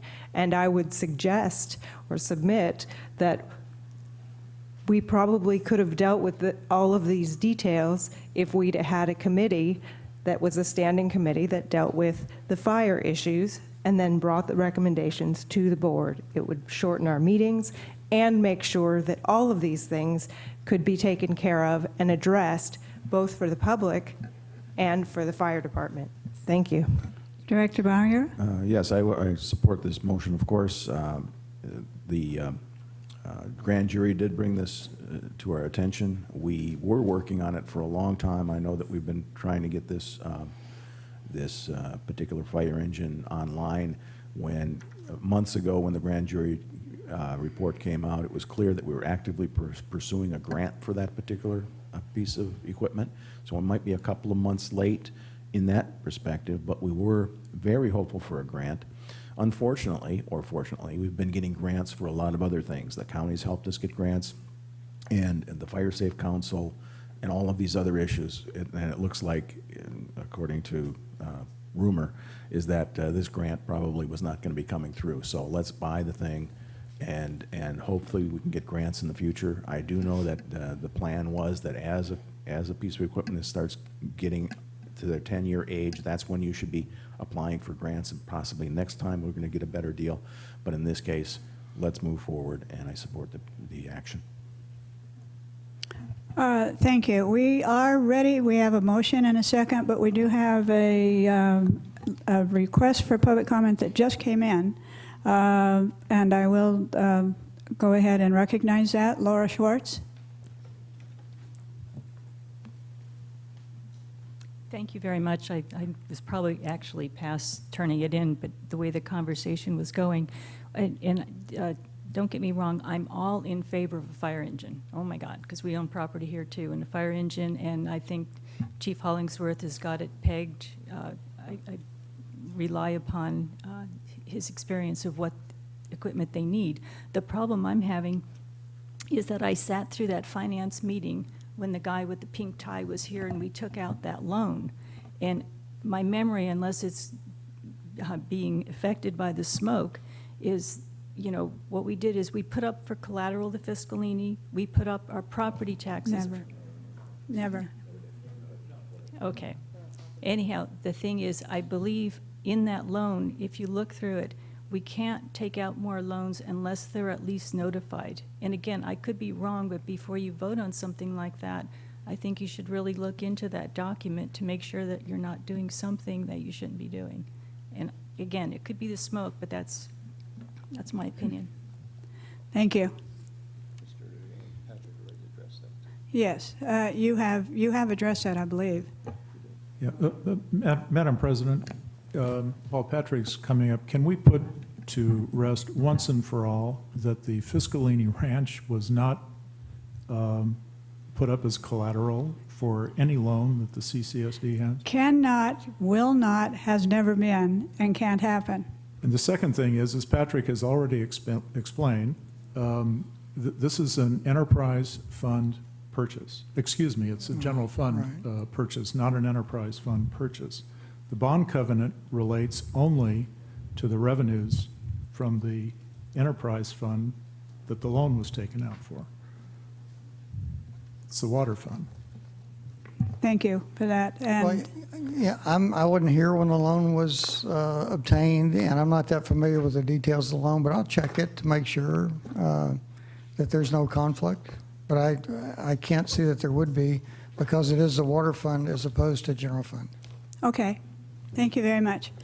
Okay, seeing no further discussion. We've had the question called. Are you wanting to make further comment? I have the agenda item from when we had the loan, and I believe that it did say that the property taxes was also promised as part of that, as part of the pay, so if we couldn't cover it with the water fund, that we would have to cover it with the property taxes from the general fund. I would just like to make sure that before we sign any documents, let's make sure that we're getting everything in line, please. Thank you. Okay, I think then we are ready for the question. Let's have a roll call, please. Vice President Thompson? Aye. Director Sanders? Aye. Director Behringer? Aye. Director Rice? Aye. President Robinette? Aye. Motion passes 5-0. Thank you. Okay, we are moving now to our last item this afternoon, and that is item 9E. And shall we have General Manager Gruber introduce item 9E, please? Yes, Madam President and board members, I'll go ahead and introduce it, then I'll let District Engineer Bob Greshams talk a little bit about it. We did get this to you late yesterday. That's why it is in a green sheet. And just for points of consistency, the SWF is up and running, it's operational, and it'll probably be a week or two before, as Bob indicated in the staff report, before the tracer study will actually start, because they need to mobilize the product and everything like that. So with that being said, Madam President, Board, 9E is authorize the General Manager to execute Task Order 7 to the February 7th, 2014 Engineering Services Agreement, Emergency Water Supply Project, CDM Smith, for the completion of an updated tracer study. And with that, I'll turn it over to Bob. Thank you, Okay. Jerry, Madam President, members of the board. Yes, this is Task Order 7. It's being proposed from CDM Smith. This is an updated tracer study. You may recall that one was completed back in 2014, from roughly late July into September. That was done before the sustainable water facility was constructed. So what they did is they did a recirculation type system. They laid some pipes from our wells SS1 and SS2 over to the reinjection well that was constructed at that point, add the chemical tracer that's required of the state, and then they measured that on its way back underground to determine the travel time that it takes to go from the injection well back to one of the production wells, either SS1 or SS2. That's required by the state as far as the indirect potable reuse regulations. They ran that at a rate that was around 435 gallons per minute, and they'd found that it was about a 58-day travel time at that point. The state accepted that, but they wrote a conditional letter back in 2014 that said, okay, based on what the consultant provided, which included modeling and other supporting details that went along with the data that was collected, you can operate the facility at 400 gallons a minute, but we want you to repeat the test. And that is what we're up to. We are repeating the test. This time around, we have the facility built, so we are going to inject the tracer into the final product water as it goes into the injection well, and then we're going to run SS1 or SS2 at a steady rate of 400 gallons a minute so that we can simulate the same type of approach at a little lower flow rate this time to prove beyond a shadow of a doubt that it has at least 60 days travel time. This is pretty detailed technically to repeat this test. CDM Smith has given a lot of thought. For example, the 400 gallons a minute will or may likely exceed our demand at times. So we're going to have to switch over to a recirculating mode when it does. We also have limited staffing, so we're not going to have a person there at all times while this test is going on, particularly in the middle of the night. So we're going to be using the recycle mode when the plant is not staffed. So we'll be shutting the plant off late in the evening and then switching over to this recycled piping. So there's cost involved for the consulting time. That is CDM Smith's hydrogeologist. They've already done quite a bit of effort in developing a draft work plan that has to go to the state for their review and approval before we start. And then the actual getting the pipeline in place, getting the chemical feed, the chemicals, some instrumentation and so forth. So the total cost of all that work is presented in one of the last pages, and that was their budget of that was the $161,052 amount. That is the total cost of the task order 7 that's being recommended to you today. So without any further ado, we're recommending that you do approve this task order 7 so that our general manager can execute that and we can proceed from that point on.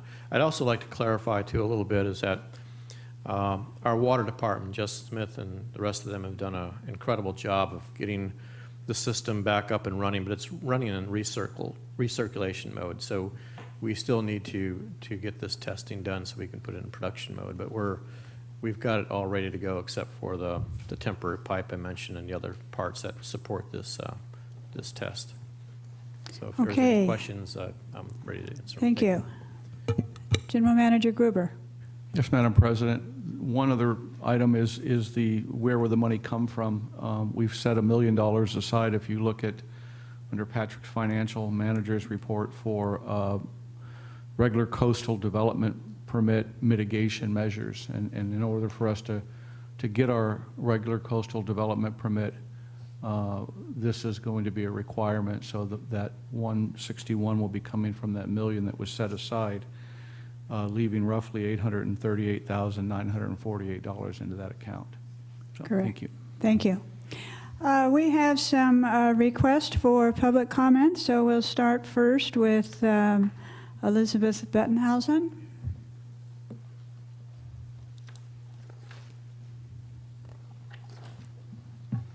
Thank you very much, Madam President. I want first to apologize to Mr. O'Reilly because it was totally accurate on his part that was 26 months, not 1 year, that the $1 million would accumulate with surcharges and reported adjustments. So I apologize, sir. You were correct. And I was wrong. I want to raise an issue here that baffles me quite a bit. I know in your agenda, which is not, I'm not looking at that, but there is an attachment, which is the application from Mr. Gressens to the county to extend the deadline on the CDP stuff. What is not in your agenda, however, is the response from the county. And I want to read some of that to you because it's germane to 9E. However, as stated, this is Mr. Singlewald. However, as stated in your letter, the project description is now a, quote, sustainable water facility, end quote, which would not only avoid water shortages for existing connections, but would also serve new developments. The project description in your follow-up development plan / coastal development permit application must be revised to reflect the current project description. In other words, there is a major revision of the project description, which, if you continue reading this letter, which I'm sure you all have, I had to get it through a PRR, it is due on the last day of September, about a month from now. There are 2 other requirements that the county is posing, including finally getting a complete response to the July 2014 letter describing the project, and also the second one is an operations summary that they need, not what the region gets, but what the county needs.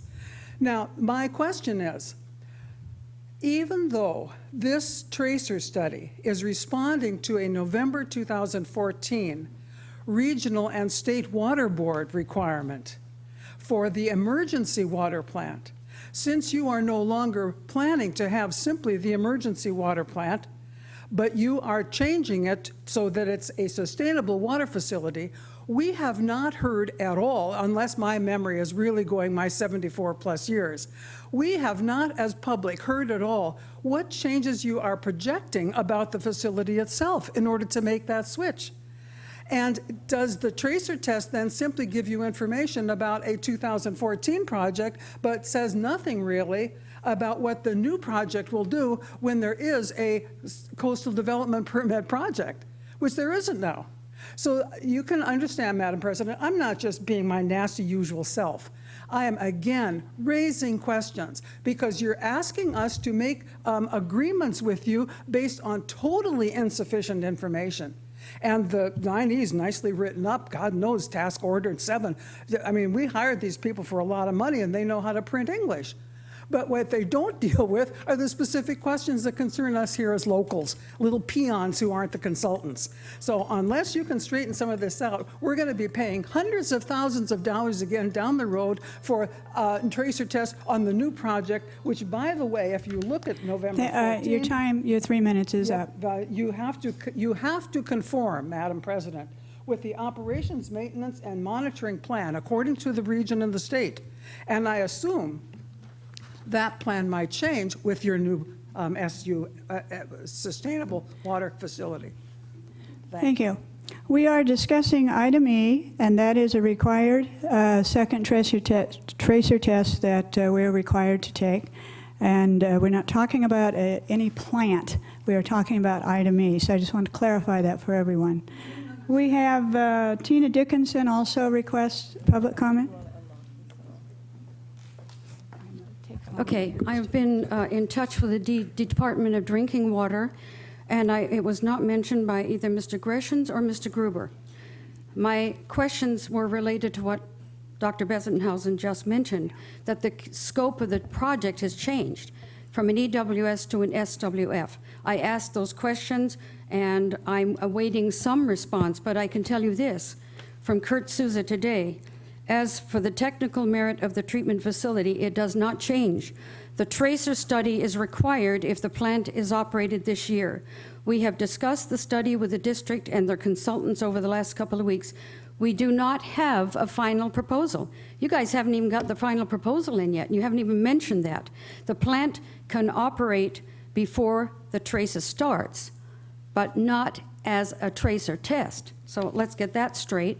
And then Mr. Greshams had said back in February, I think, that the monies that were going to be used for these other task orders would be coming from the 5% from the Prop 84 funding. They have not received, as of July 1st, the DWR, the Urban Water Management Plan revision from 2015. You guys got a letter from the Department of Public Works dated August 16th, in which an agreement that was made. You have not been in compliance with getting the Urban Water Management Plan to the DWR on or before July 1st, 2016. If you do not have that in, which you haven't, you failed to meet the continuing eligibility requirements set forth in paragraph 14, including submission of the 2015 UWMP. As of the date of this letter, DWR has not received the 2015 update from the CCSD. Thus, the purpose of this letter is to notify you that the CCSD is in default under both the grant agreement and the funding agreement. I'm not going to go on. You have this letter in your files, but you don't have a proposal in to the DDW for the tracer test. And I really resent the fact that you're calling it the EWS General Manager. First you start out with SWF, tracer study, we've mobilized everything. Then you call it the EWS Supply Project. My water bills for the EWS are called EWS, and there are 3 possible fees. 2 we get, the 3rd one is when it's producing. They're all called EWS. So how you can keep going back and forth when you don't even have all of the testing that's required for an EWS, and you've already changed the name of it to SWF, is absolutely fascinating. And I think that you need to get your information in, because you're now in default with the DWR, and you won't be getting the 5% until that information's in, and there's a problem there, and there's a problem with the DDW. You don't have a proposal in for the tracer test. Thank you. Thank you. Yes. Would you like me to respond, Madam President? Mr. Gresham, you can respond. Okay. We are staying, though, to the point of this tracer test. Yes. The report that goes to Mr. Souza and Mr. Densmore at DDW is written, and it's just going through final review, and that'll be submitted early next week. So that is completed, and that is the process we're following, is to get their review and approval of that before we start the tracer study.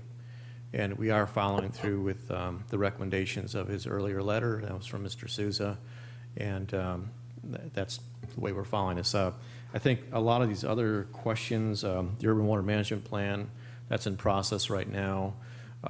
We did send a letter to the county telling them that we were giving them a 60-day notice, which said that basically started the time with that completion process. So we're working our best on that. We've been very busy on the EIR. That will provide a great deal of clarification to the other questions that were raised. That's coming close to completion in the next week or 2. And, our consultant and staff have just been working away at that. So I think a lot of these questions will become answered as that document goes out for detailed public review. Thank you. And General Manager Gruber?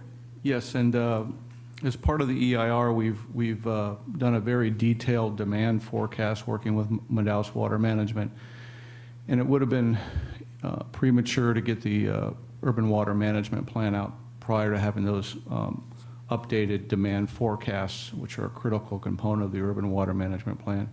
So now that we have those, we'll have an Urban Water Management Plan that actually has up-to-date demand forecast. What I would like to say is if the public has any questions about, because we're really I'm very transparent. These letters go to the board. They're made public, and if you have any questions, just call us and we'll sit down with you and talk about it and go over it with you. The state does charge the CSD for inquiries. It's not free. And so they're gracious enough to answer the public's questions.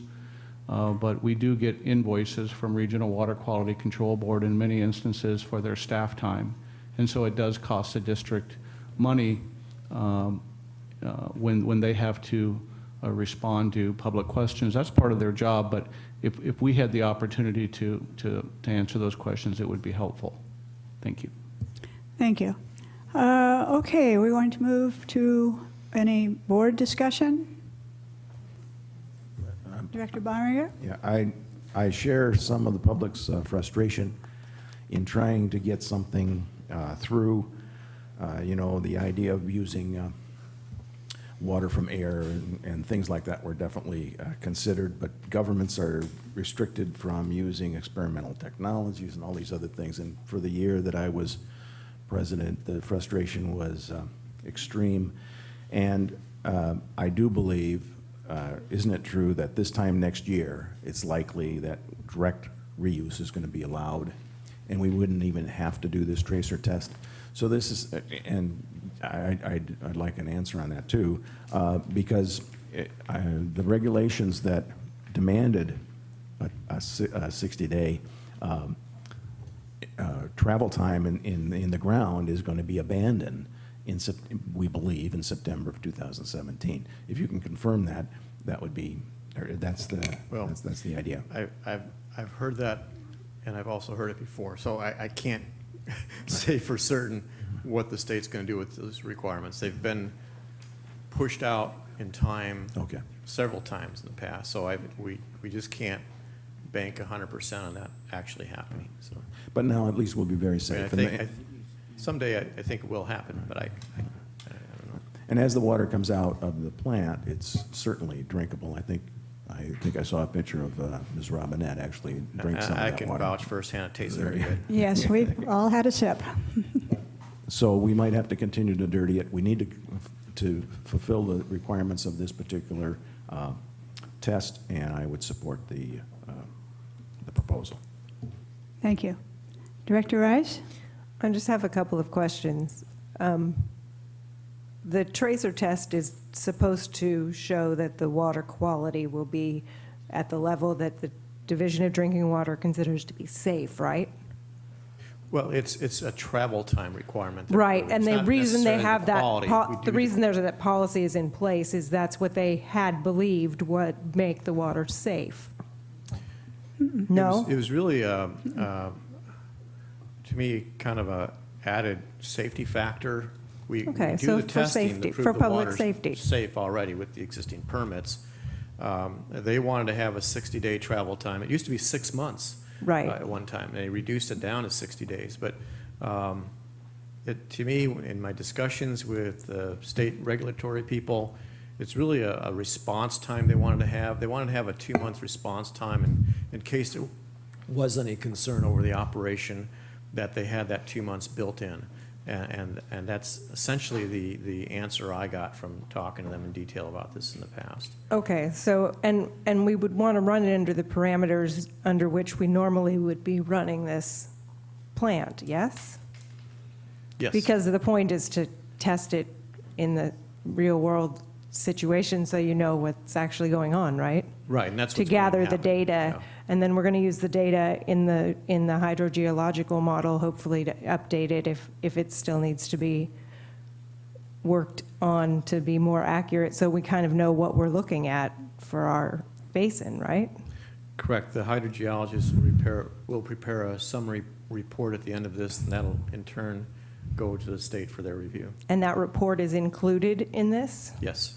And is there any reporting that has to be done to the DDW or to the regional board or anybody that they are also including in this? Because I looked back at the tracer study we did before, which I know was a slightly different situation since we didn't have the plant yet. And that one only cost us about $58,000 if you don't include the design and drilling of the well for the injection well. But I don't know why this is so much more expensive, and I just want to make sure that what we're doing is this is appropriate in time and appropriate in place and appropriate in what we're asking to be done, what we're getting for our money, because this is a lot of money that's out of a mitigation fund that we might need all of, in theory. I mean, that's why we put it aside, so that it would be there. And this is just, these are the concerns, and if we, I mean, would we be running this? Are we under the conditions where normally we would be turning it on, all things being equal? Well, I guess in the cost, approximately a third of that cost is probably related to the piping, the chemical feed system, and you know, some of the facilities have to go in on a temporary basis to run the test. The rest is pretty much the consulting time of the hydrogeologists and others that are involved in the field work. So I'm not quite sure I absorbed all your question, or We took all the temporary stuff out from the last tracer test?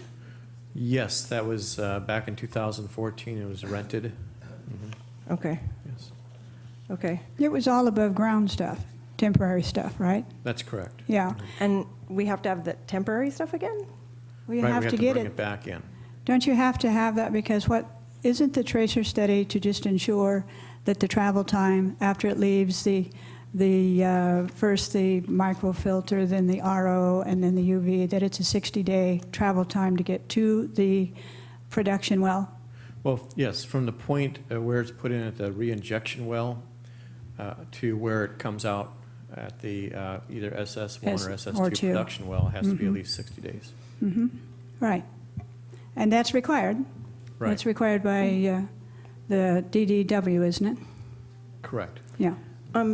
I'm sorry, then maybe I'm confused. I'm sorry to interrupt you. Then why wouldn't we be using the pipes that we would normally be using if we just had the plant on to re-inject the water? Because we have a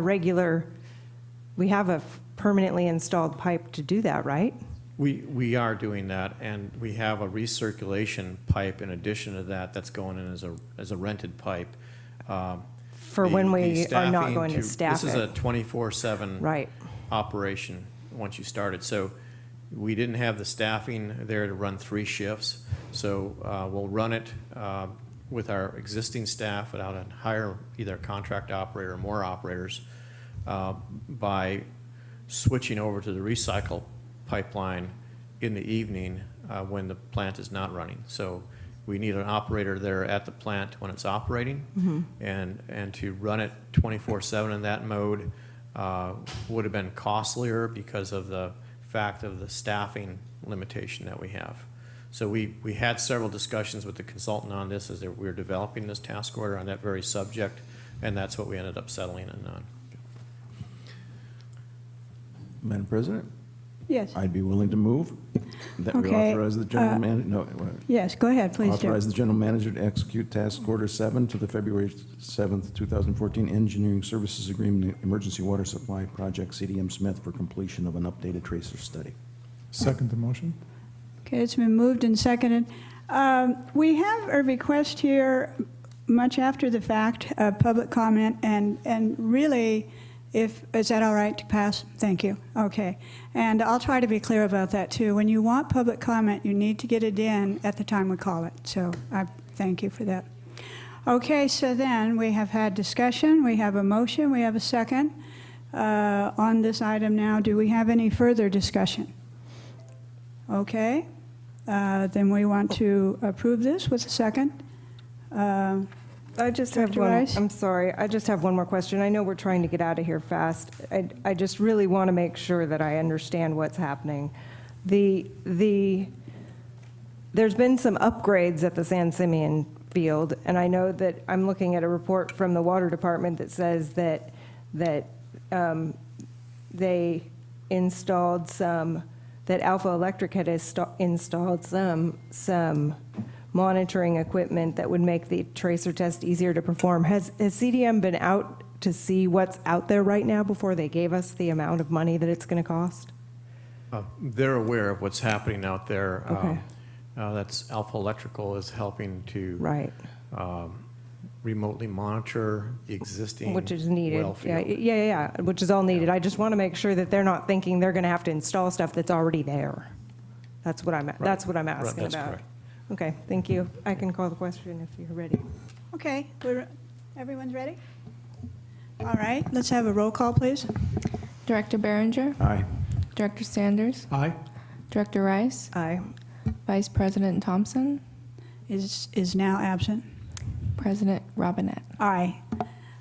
So the motion passes 4-0.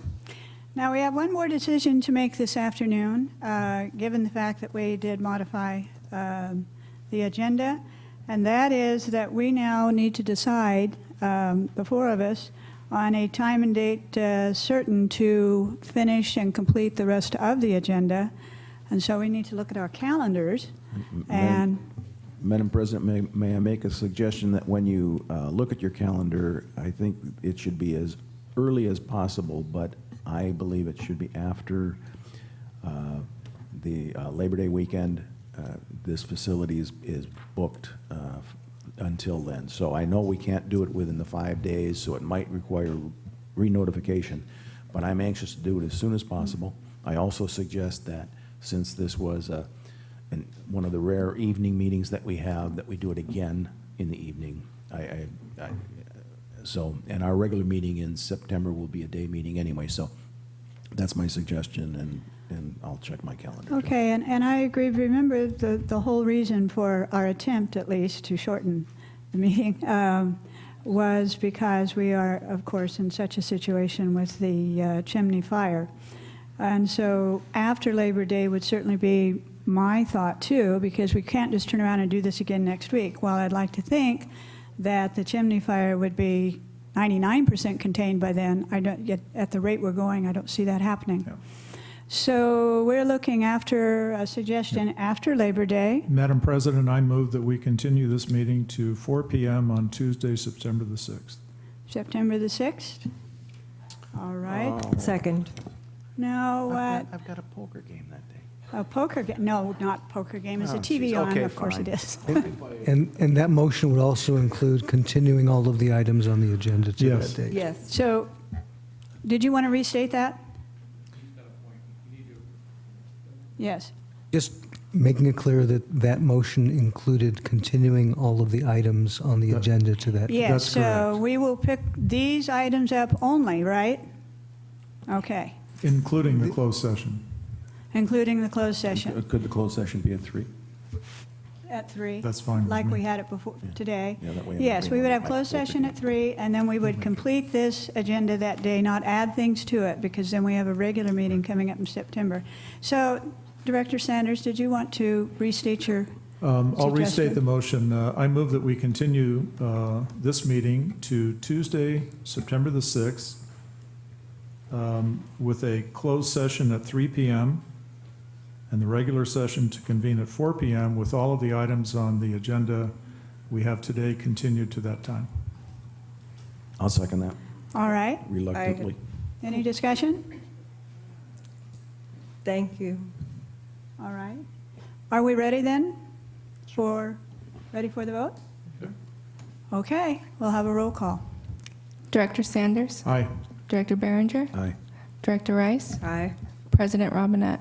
Aye, and so we will be back to complete this meeting at 3 o'clock on Tuesday, September 6th. So thank you very much for coming, and the meeting is adjourned for today.